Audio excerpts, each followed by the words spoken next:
Hello coders, आज हम discuss करेंगे UPS टॉपिक के बारे में। UPS means object oriented programming language. UPS क्या करता है कि प्रोग्राम को एक क्लियर स्ट्रक्चर देने में मदद करता है। UPS gives clear structure to program. UPS is creating object that contain both data and function. UPS object create करने में हेल्प करता है जिसमें डेटा और फंक्शन दोनों कंटेन करता है। UPS का मेन एम होता है रियल वर्ल्ड एंटिटीज को इम्प्लीमेंट करना प्रोग्राम के अंदर, like object, class, inheritance, polymorphism, abstraction, encapsulation. इन सभी रियल वर्ल्ड एंटिटीज को प्रोग्राम में ऐड करने का काम करता है, मतलब इम्प्लीमेंट करने का काम करता है कि UPS की मदद से हम इम्प्लीमेंट कर पाते हैं इन सभी चीज़ों को।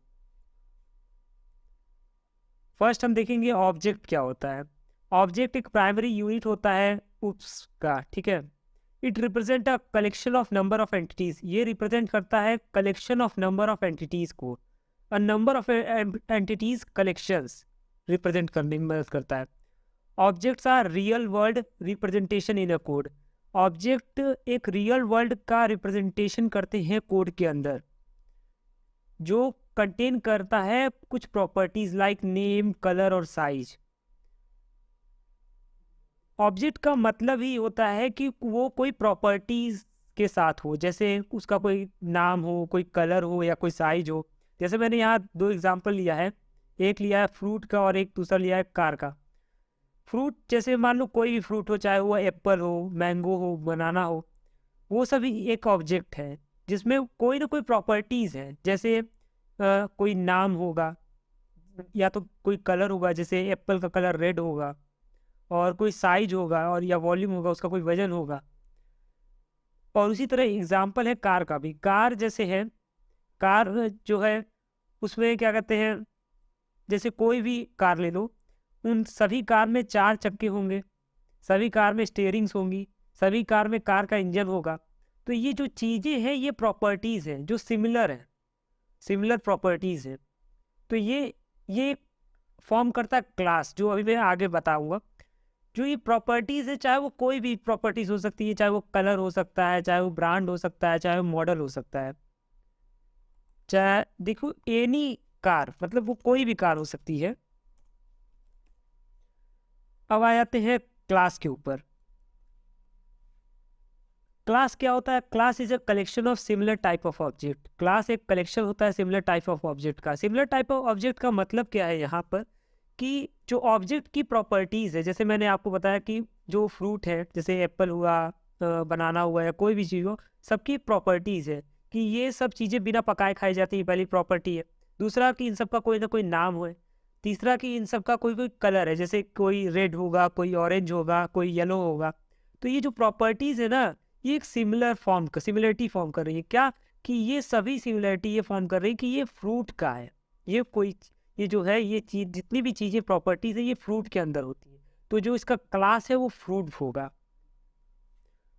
और क्लास क्या प्रोवाइड करता है? एक ब्लूप्रिंट प्रोवाइड करता है, या टेम्पलेट बोल सकते हो ऑब्जेक्ट के लिए। ऑब्जेक्ट एक वेरिएबल है, ऑब्जेक्ट को एक वेरिएबल कह सकते हैं, वो भी क्लास टाइप का, ठीक है। वंस क्लास डिफाइंड, जब एक बार क्लास डिफाइन कर देते हैं, we create number of objects. जब हम एक बार क्लास को डिफाइन कर देते हैं तो हम नंबर ऑफ ऑब्जेक्ट्स को क्रिएट कर सकते हैं, लाइक student1, student2, student3। इस टाइप के ऑब्जेक्ट्स को हम क्रिएट कर सकते हैं। Objects having their own properties है। ऑब्जेक्ट्स के पास अपनी एक ओन प्रॉपर्टी होती है, लाइक नेम, रोल नंबर या एज। जैसे मान लो कोई स्टूडेंट है, स्टूडेंट क्या है, एक क्या करते हैं, एक क्लास है। अब स्टूडेंट जैसे सोनू, मोनू, कोई भी हो, उसका कोई नाम है, कोई रोल नंबर होगा क्लास में, कोई एज होगी, कोई किसी की एज 19 साल होगी, किसी की एज 20 साल होगी, किसी की एज 21 साल होगी। तो ये क्या, ये प्रॉपर्टीज है, जो स्टूडेंट्स हैं उनकी प्रॉपर्टीज है।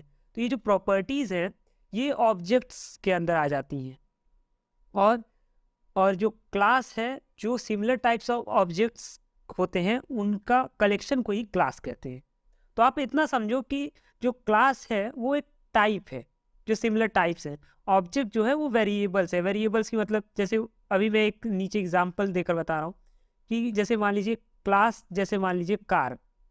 ऑब्जेक्ट जैसे वोल्वो, ऑडी, टोयोटा, ये तीनों गाड़ियों का नाम है। अब इन तीनों गाड़ियों में सिमिलरिटीज देखिए। वॉल्वो में भी 4 चक्के होंगे, ऑडी में भी 4 चक्के होंगे, टोयोटा में भी 4 चक्के होंगे। तो इसमें इन तीनों चीज़ों गाड़ियों में स्टीयरिंग भी होगी, इन तीनों गाड़ियों में कार का इंजन भी होगा। जो इनकी प्रॉपर्टीज़ है वो सिमिलर है। जो सिमिलर प्रॉपर्टीज़ के होते हैं वो ऑब्जेक्ट ऑब्जेक्ट कुछ भी हो सकता है, चाहे पेन पेंसिल ले लो, पेन ले लो, कोई भी चीज़ ले लो, चाहे वो कोई भी चीज़ पूरी वर्ल्ड में ले लो, वो हर एक चीज़ ऑब्जेक्ट होता है। और जब कोई ऑब्जेक्ट सिमिलरिटी फॉर्म करता है तो वही चीज़ क्लास में फॉर्म करने के बन जाता है, क्लास कर देते हैं उसको। जैसे ये जो जो भी चीज़ें, जैसे ये वॉल्वो, ऑडी और टोयोटा, ये सब क्या फॉर्म करी, एक सिमिलरिटी प्रॉपर्टी जो है वो सिमिलर है, और सिमिलर है तो वो किसके सिमिलरिटी है, वो कार से है। जैसे ये चीज़ें जो है ये सिमिलर है, इनकी प्रॉपर्टीज़ हैं। और उसी तरह एप्पल, मैंगो और ऑरेंजेस जो है ये सब फ्रूट्स के नेम हैं। अब ये कैसे क्लास इनका जो है वो फ्रूट कैसे है, जैसे एप्पल है, एप्पल का जो कलर है वो रेड है, मैंगो का येलो है, ऑरेंजेस का ऑरेंज कलर है। तो ये जो चीज़ें हैं इनकी जो प्रॉपर्टीज़ है वो कुछ कुछ सेम है। जैसे एप्पल को आप क्या करते हैं, बिना पकाए खा सकते हैं, मैंने इससे पहले बताया, और इसका कोई कलर होगा, इसका कोई साइज होगा। तो इन सब की जो ऑब्जेक्ट्स है ना, इनकी प्रॉपर्टीज़ मैच कर रही हैं, सिमिलर है। और ये सिमिलर प्रॉपर्टीज़ किस चीज़ की हैं, किसी न किसी फॉर्म की होंगी, किसी क्लास की होंगी। तो ये फ्रूट क्लास की है। अब आ जाते हैं डेटा एब्स्ट्रैक्शन। डेटा एब्स्ट्रैक्शन क्या होता है? डेटा एब्स्ट्रैक्शन जो कॉन्सेप्ट है वो रिप्रेजेंट करता है कि इंपॉर्टेंट डिटेल्स को जो होता है उसको सिर्फ शो करने का काम करता है, और हाइड करता है जो भी इम्प्लीमेंटेशन डेटा है, मतलब जो भी इम्प्लीमेंटेशन का प्रोसेस है और डेटा है उसको हाइड करने का काम करता है। जैसे आप यहाँ इधर एग्जाम्पल में देख सकते हो कि ये एक हेडर फाइल है, इंक्लूड आईओस्ट्रीम और using name space STD standard लिखा है। आईएनटी मेन फंक्शन खुल गया। अब आप ये सोचो कि जो सी आउट है, सी आउट का हम यूज़ करते हैं आउटपुट को प्रिंट करने के लिए। लेकिन कभी आपने सोचा है कि सी आउट भी कहीं प्री डिफाइंड होगा? मतलब सी आउट में भी तो कुछ चीज़ें लिखी होंगी कि कैसे आउटपुट प्रिंट होगा, मतलब सी आउट का भी तो कहीं कोड किया गया होगा। तो जो सी आउट फंक्शन है इसका कोडिंग आयो स्ट्रीम की हेडर फाइल में होता है। मतलब सी आउट को डिफाइन किस में किया गया है? आयो स्ट्रीम के हेडर फाइल में। जो आयो स्ट्रीम होता है वो हेडर फाइल है, उसी में इस चीज़ को डिफाइन किया गया है सी आउट के बारे में। तो आप यहाँ देखो कि जो इसका इम्प्लीमेंटेशन प्रोसेस है उसको हाइड किया गया है, लेकिन जो इंटरफेस है वो सामने है। जैसे हम सी आउट को यूज़ करके हम कोई भी चीज़ आउटपुट प्रिंट कर सकते हैं, लेकिन हम ये नहीं जानते कि सी आउट कैसे वर्क कर रहा है, सी आउट मतलब कैसे डिफाइन किया गया है, हम ये नहीं जानते कि उसका इम्प्लीमेंटेशन जो प्रोसेस है वो हाइड किया गया है हमसे। ये एब्स्ट्रैक्शन का एग्जाम्पल है। अब आ जाते हैं डेटा इनकैप्सुलेशन क्या होता है। डेटा इनकैप्सुलेशन मीन्स बाइंडिंग और wrapping all related data together in a single form.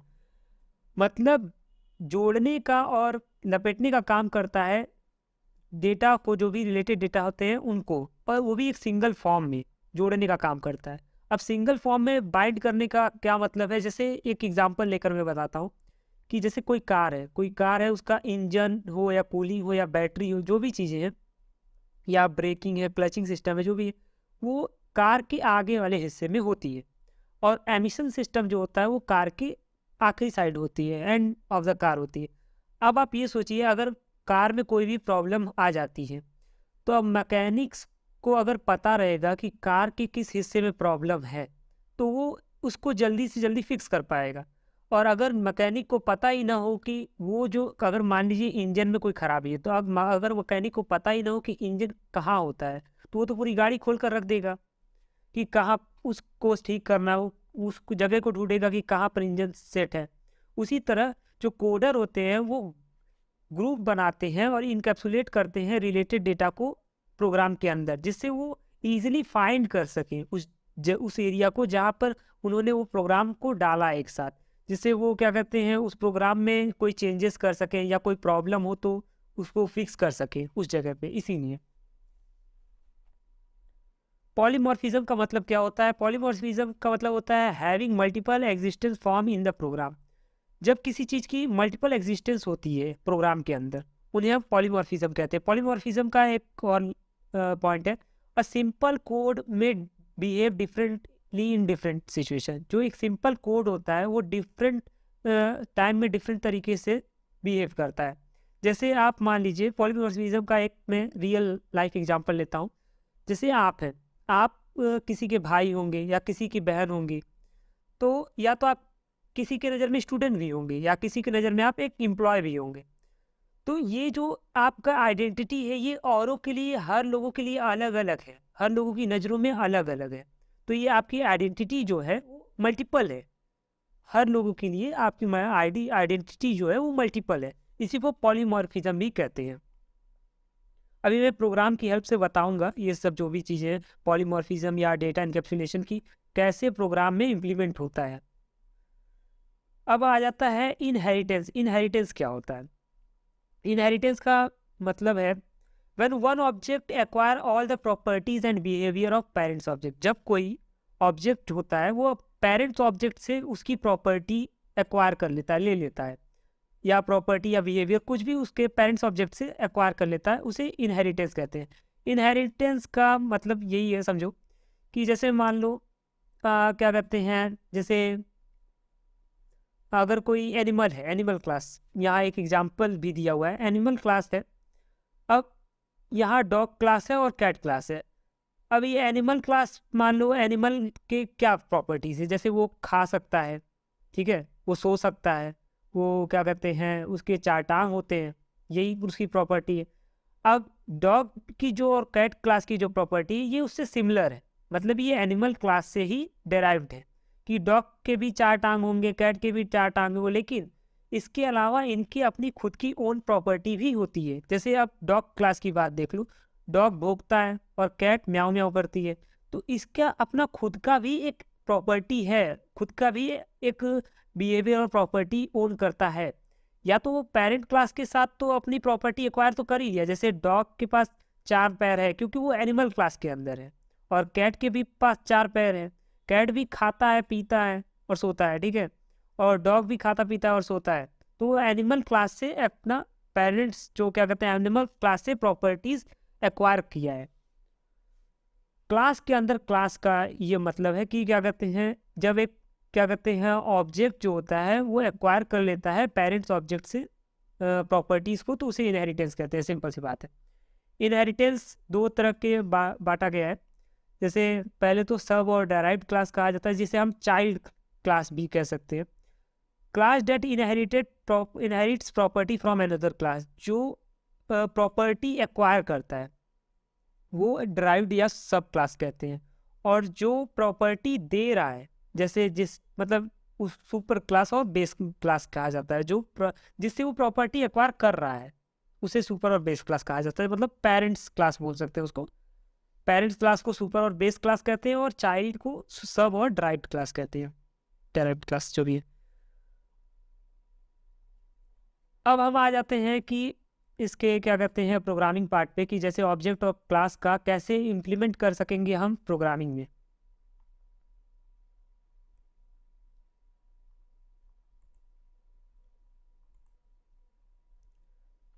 सबसे पहले तो हम एक क्या कहते हैं हेडर फाइल बना लेंगे, इंक्लूड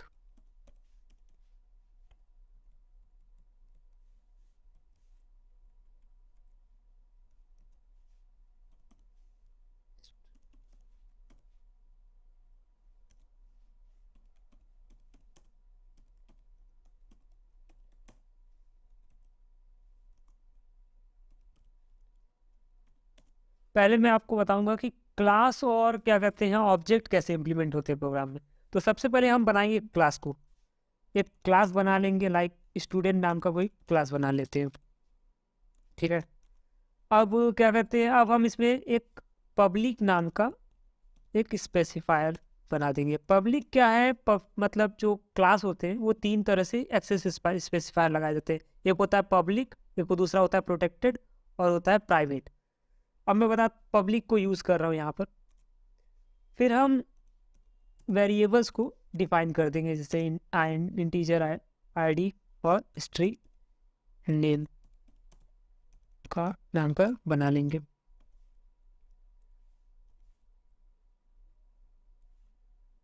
अब क्लास तो बन गया, अब हम ऑब्जेक्ट्स को कैसे इम्प्लीमेंट करेंगे ये देखिए। मेन खोल लिए फंक्शन को।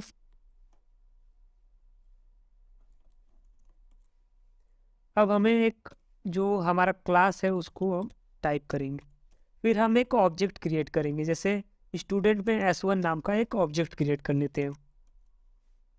अब हम S1 में आईडी को डिफाइन कर देते हैं।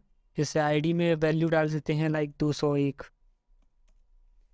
और अब S1 में नेम को कोई वैल्यू दे देते हैं लाइक सोनू मोनोटोनो जो भी दे देते हैं। और फिर उसके बाद हम इसको आउटपुट पे प्रिंट करा लेते हैं S1 डॉट ID। और फिर उसके बाद हम इसको एंडर लगा देंगे, न्यू लाइन आ जाएगी। और उसके बाद सी आउट कर लेंगे आउटपुट के लिए। और फिर S2 को भी प्रिंट करा देंगे, S1 डॉट अब नेम को प्रिंट करा लेंगे, नेम को प्रिंट कर लेंगे एंडर लगा के।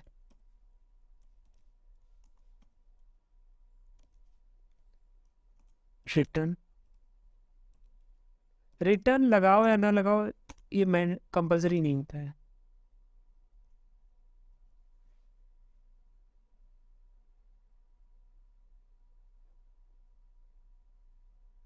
रन कर रहा है, सेव करना पड़ेगा। t.cpp डाल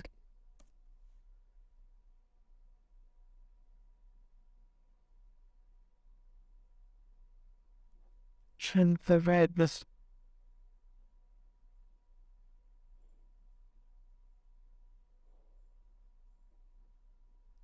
आउटपुट आ गया है 201 और सोनू जो भी है। अब हम बात करेंगे कि प्रोग्राम कैसे वर्क किया है। अब प्रोग्राम के वर्किंग पे आ जाएंगे कि प्रोग्राम वर्क कैसे किया। मैंने इसमें बस यही किया है कि पहले क्लास बना लिया स्टूडेंट नाम का, फिर उसको पब्लिक एक्सेस स्पेसिफायर पब्लिक में डाला है। फिर एक इंटीजर बनाया है, आईडी डिफाइन किया है, ठीक है, एक वेरिएबल डिफाइन किया है इंटीजर से, इंटीजर डेटा टाइप से। फिर एक नेम नाम का मैंने एक डिफाइन किया वेरिएबल।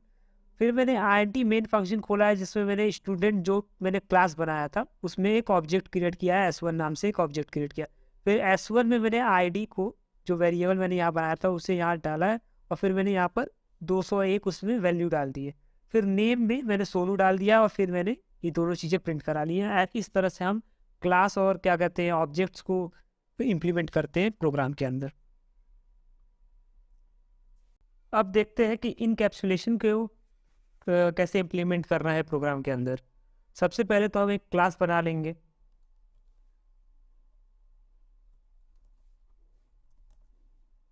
फिर हम एक पब्लिक स्पेसिफायर लगाएंगे। फिर एक हम लेन वेरिएबल बना देंगे इंटीजर टाइप का। फिर एक और बना देंगे ब्रेथ। फिर हम एक फंक्शन बनाएंगे जिसमें हम कैलकुलेट करेंगे एरिया को, कैलकुलेट एरिया। अब हम इसमें ऑपरेशन परफॉर्म कर देंगे, रिटर्न लेंथ इनटू ब्रेथ। और फिर अभी हमारा ये तो पूरा हो गया। अब हम मेन पे आ जाएंगे। अब हम मेन को डिफाइन करते हैं। मेन में सबसे पहले तो हम क्लास का नाम ले लेंगे जो रेक बनाया था हमने क्लास, ठीक है। फिर हम एक ऑब्जेक्ट बनाएंगे एरिया। फिर हम एरिया में लेन को कॉल करेंगे, पहले इंटीजर लेन को, फिर लेंथ के लिए यूज़ किया था। फिर हम उसमें एक वैल्यू दे देंगे। फिर हम एक ब्रेथ के लिए वैल्यू देंगे इक्वल टू 20। ब्रेथ की भी वैल्यू हमने दे दी। अब हम इसका ऑपरेशन परफॉर्म कर लेंगे। कैलकुलेट एरिया डॉट कैलकुलेट 8, ठीक है। तो फिर अब एंडल लगा देंगे और अब हम रन करके देखते हैं क्या आता है।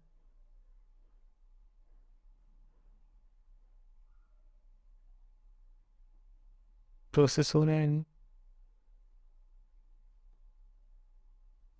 हमारा प्रोग्राम रन कर चुका है, 200 आ गया है आउटपुट। अब हम देखते हैं कि प्रोग्राम कैसे वर्क किया है। सबसे पहले तो मैंने एक क्या कहते हैं क्लास बनाया रेक नाम का रेक्टेंगल के लिए, फिर मैंने पब्लिक स्पेसिफायर लगाया, फिर मैंने एक लेंथ नाम का वेरिएबल बनाया इंटीजर टाइप का, फिर ब्रेथ नाम का बनाया, फिर एक मैंने फंक्शन बनाया जिसमें मैंने लेंथ और ब्रेथ को इंटू कर लिया एरिया निकालने के लिए। फिर मैंने एक मेन फंक्शन बनाया, मेन फंक्शन में मैंने एक ये क्या कहते हैं क्लास में ऑब्जेक्ट बनाया एरिया पे। एरिया में मैंने लेंथ को मतलब लेंथ की वैल्यू दे दी और फिर मैंने ब्रेथ की भी वैल्यू दे दी और फिर प्रिंट करा दिया। मतलब जो कैलकुलेटेड एरिया मतलब फंक्शन में जो आउटपुट था उसको यहाँ पर प्रिंट करा दिया। तो ये तो हमारा हो गया। अब हम देखते हैं कि पॉलीमॉर्फिज्म का कैसे क्या कहते हैं प्रोग्राम में इम्प्लीमेंट करेंगे। सबसे पहले तो उसके लिए हमें एक क्लास बनाना होगा। तो सबसे पहले हम एक माई क्लास नाम का एक क्लास बना लेंगे। फिर उसके बाद हम एक पब्लिक स्पेसिफायर लगाएंगे,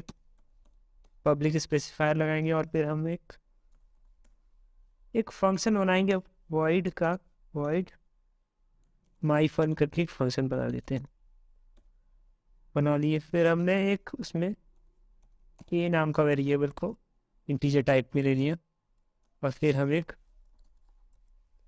अब हम एक आउटपुट प्रिंट कराएंगे, cout integer value of a, integer value of a. सबसे पहले हम एक ही इंटीजर वैल्यू लेंगे जो ऊपर मैंने फंक्शन में डालना है ए, फिर उसके बाद हम एंडल लगा लेंगे, एंडल। अब उसके बाद पहले तो हमारा ये हो गया, फिर उसके बाद हम फिर एक और वॉइड माई फन नाम का एक फंक्शन बनाएंगे। अब इसमें लेंगे इंटीजर ए और इंटीजर बी, तो इंटीजर वैल्यू लेनी ए और बी, दो वेरिएबल बना लिए। उसके बाद हम फिर से हम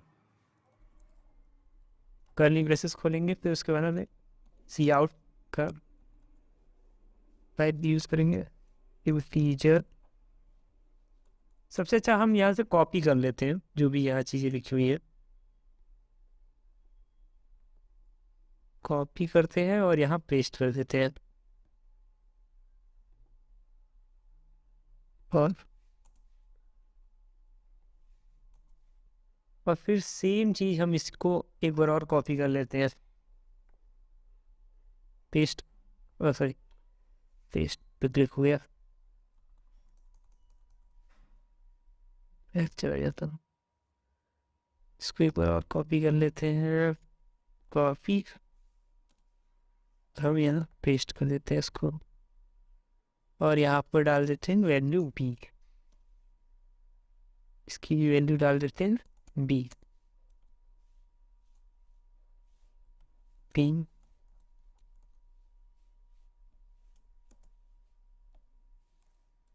बी वैल्यू कर गई। अब हम इस कर्ली ब्रेसेस को बंद कर लेते हैं।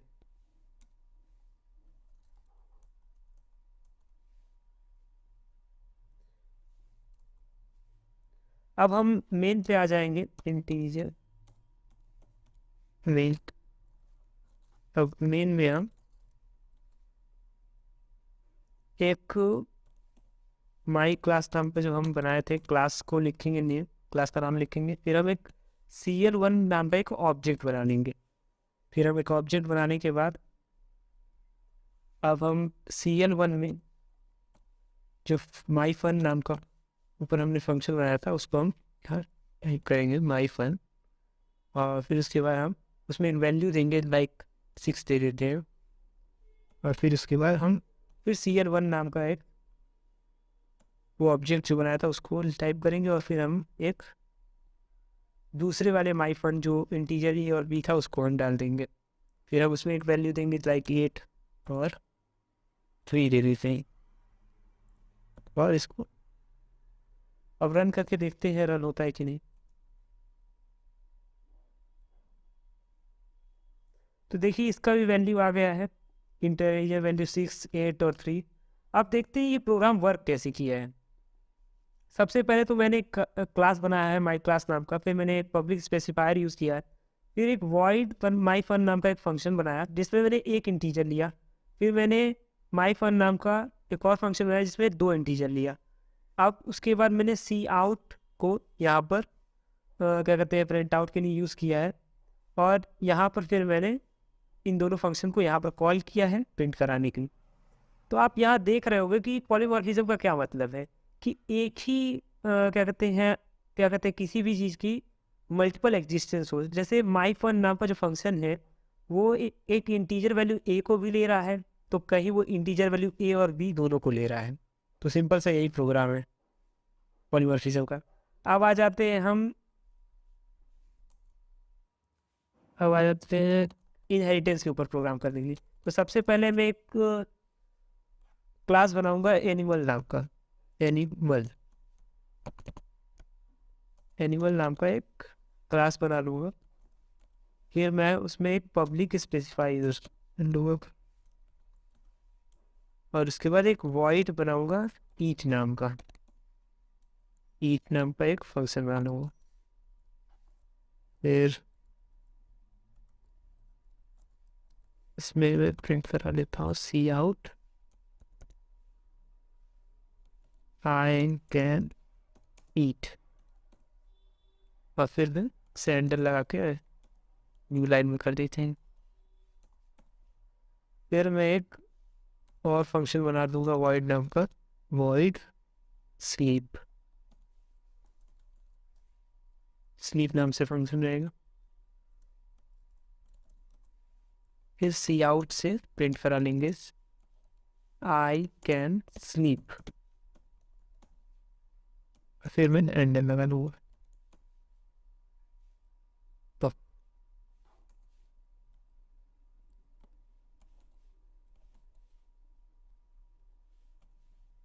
और अब मैं एक दूसरा क्लास बनाऊंगा, क्लास डॉग, और उसमें एक सेमी कॉलन लगा के, colon marks not semi colon, public animal. अब मैं जो इसका पेरेंट क्लास है वो है एनिमल क्लास।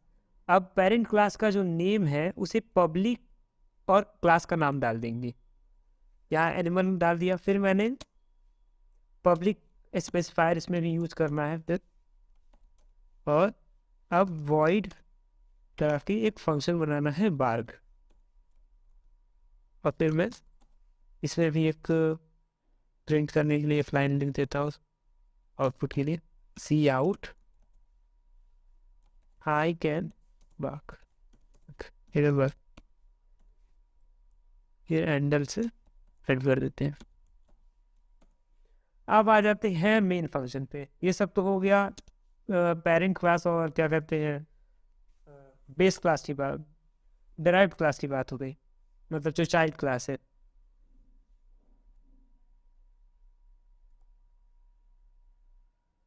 अब आ जाते हैं मेन फंक्शन पे, इंटीजर मेन पे डॉग नाम का पहले तो हम क्लास का नाम लिखेंगे, फिर dog1 नाम का एक ऑब्जेक्ट बनाएंगे, फिर उसके बाद हम dog1 डॉट ईट कर लेंगे, वही जो फंक्शन का नाम था ऊपर। फिर हम उसी ऑब्जेक्ट को फिर लिखेंगे और इसमें स्लीप यूज़ कर देंगे। फिर हम उसी ऑब्जेक्ट को फिर लिखेंगे dog1 डॉट बाहर, फिर हम यहाँ सबके एंड में स्टेटमेंट के 6 सेमीकोलन यूज कर लेंगे। अब आप यहाँ एक चीज़ नोटिस करना, जब मैं अभी प्रोग्राम रन करता हूँ फिर उसके बाद आप देखना, यहाँ एक चीज़ नोटिस करना, I can eat, I can sleep और आई कैन बार का आ रहा है।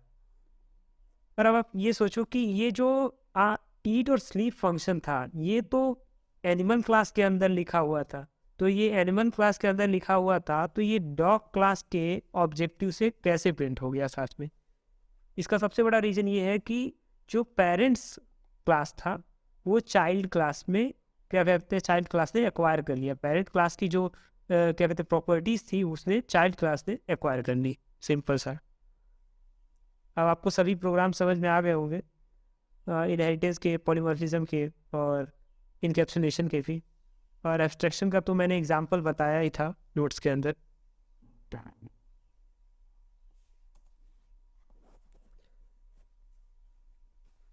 अब ये सारे प्रोग्राम तो हो गए। मैं आपसे एक बात कहना चाहूँगा कि जितना आप सिंपल तरीके से आप इस कॉन्सेप्ट को समझेंगी उतना ही आपको ये कॉन्सेप्ट बहुत सिंपल लगेगा, और जितना ही आप इसको कॉम्प्लेक्स देखेंगे उतना ही आपको ये कॉम्प्लेक्स लगने लगेगा। तो इसलिए जितना सिंपल हो उतना सिंपल तरीके से देखिए, आपको ये जो टॉपिक है ओप्स का वो बहुत ही ज़्यादा सिंपल लगेगा। और आप नोट्स के थ्रू जब आप इसको पढ़ेंगे तो आप जान लीजिए एक एक लाइन जो इस नोट्स की है वो बहुत ज़्यादा इम्पैक्टफुल है, कि आपको एक एक लाइन जो है ना अगर आप इसको याद कर लेते हैं तो एग्ज़ाम में अगर आप लिख देंगे तो अच्छा खासा नंबर मिल जाएगा इससे। वीडियो एंड करने से पहले एक लास्ट टाइम रिवीजन कर लेते हैं। तो सबसे पहले ऑब्जेक्ट की बात करते हैं। ऑब्जेक्ट कोई भी चीज़ हो सकती है, बस ये ध्यान देना कि उसकी कोई प्रॉपर्टी होनी चाहिए। और collection of similar types of object को हम क्लास कहते हैं। जब इन सारी प्रॉपर्टीज़ का क्या कहते हैं ऑब्जेक्ट के प्रॉपर्टीज़ का कलेक्शन बनता है तो हम उसे क्लास कहते हैं। और क्लास और ऑब्जेक्ट का जितना भी इम्प्लीमेंटेशन प्रोग्राम में था वो भी मैंने बता दिया। डेटा एब्स्ट्रैक्शन की बात की जाए तो डेटा एब्स्ट्रैक्शन जितने भी डिटेल्स और इम्प्लीमेंटेशन डिटेल्स और क्या कहते हैं प्रोसेस रहता है उसको उनको हाइड करता है और बस इंटरफेस को रिप्रेजेंट करता है। डेटा इनकैप्सुलेशन की बात की जाए तो डेटा इनकैप्सुलेशन का मतलब है कि रिलेटेड डेटा को एक सिंगल फॉर्म में दिखाना। जैसे यहाँ वेरिएबल्स और फंक्शन को एक जगह पे दिखाया गया है, जिससे अगर इनमें कोई इन फ्यूचर कोई चेंज करना हो तो कोडर आकर यहाँ पर चेंज कर सकता है और इसे अपडेट कर सकता है। और पॉलीमॉर्फिज्म का जब किसी चीज़ की मल्टीपल एग्जिस्टेंस शो हो प्रोग्राम में उसे हम पॉलीमॉर्फिज्म कहेंगे। जैसे यहाँ माई फन नाम का जो फंक्शन है वो एक जगह इंटीजर ए ले रहा है और एक जगह इंटीजर ए और बी दोनों ले रहा है, तो मतलब एक फंक्शन की अलग अलग एग्जिस्टेंस है, मल्टीपल एग्जिस्टेंस है किसी एक प्रोग्राम में, किसी प्रोग्राम में। इनहेरिटेंस की बात की जाए तो इनहेरिटेंस जो है जब क्या कहते हैं चाइल्ड जो ऑब्जेक्ट रहता है पेरेंट्स ऑब्जेक्ट से उसकी प्रॉपर्टी एक्वायर कर लेता है तो इनहेरिटेंस होता है। जैसे कि हमने क्लास एनिमल में ईट और स्लीप फंक्शन को डाला था, और जब क्लास डॉग वाला जो क्लास है उसमें हमने एनिमल को इसमें पब्लिक कर दिया, तो ये जो डॉग वाला क्लास है वो एनिमल वाले क्लास का जो प्रॉपर्टी है वो एक्वायर कर लेता है। जैसे यहाँ देख सकते हैं डॉग स्लीप और डॉग बार्क और डॉग ईट में ये जो एनिमल वाली प्रॉपर्टी है वो भी आ गई है आउटपुट पे। यह अभी पहला चैप्टर था, चैप्टर 2 आना बाकी है जिसमें हम ऊप्स कंसेप्ट के अंदर के कॉन्सेप्ट को समझेंगे। वीडियो पसंद आया हो तो लाइक करें, कोई क्वेश्चन हो तो कमेंट करें।